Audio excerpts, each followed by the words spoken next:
Deutéronome chapitre 7. Lorsque l'Éternel, ton Dieu, t'aura fait entrer dans le pays dont tu vas prendre possession, et qu'il chassera devant toi beaucoup de nations, les Hétiens, les Girgasiens, les Amoréens, les Cananéens, les Phéréziens, les Éviens et les Jébusiens, cette nation plus nombreuse et plus puissante que toi.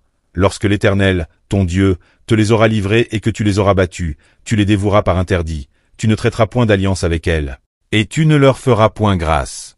Tu ne contracteras point de mariage avec ces peuples, tu ne donneras point tes filles à leurs fils, et tu ne prendras point leurs filles pour tes fils, car ils détournaient de moi tes fils, qui serviraient d'autres dieux, et la colère de l'Éternel s'enflammerait contre vous, il te détruirait promptement.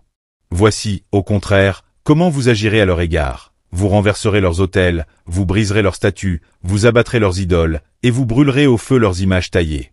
Car tu es un peuple saint pour l'Éternel, ton Dieu. L'Éternel, ton Dieu, t'a choisi, pour que tu sois un peuple qui lui appartienne entre tous les peuples qui sont sur la face de la terre.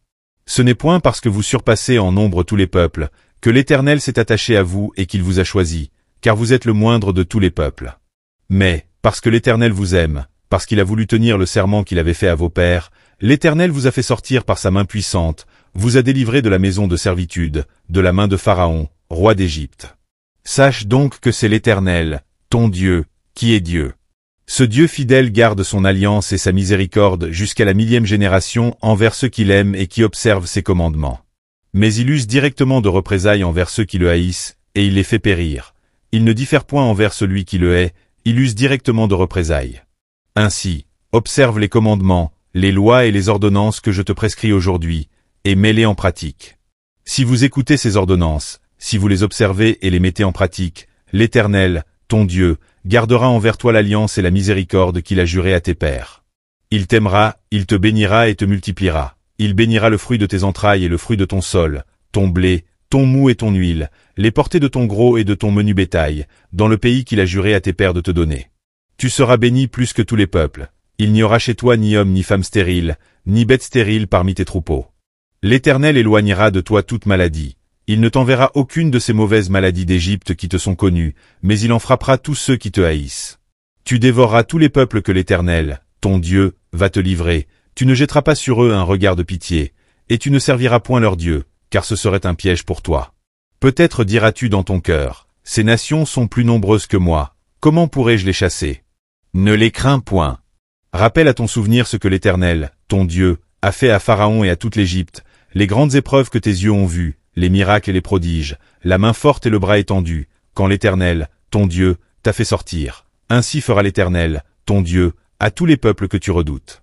L'Éternel, ton Dieu, enverra même les frelons contre eux, jusqu'à la destruction de ceux qui échapperont et qui se cacheront devant toi. Ne sois point effrayé à cause d'eux, car l'Éternel, ton Dieu, est au milieu de toi, le Dieu grand et terrible.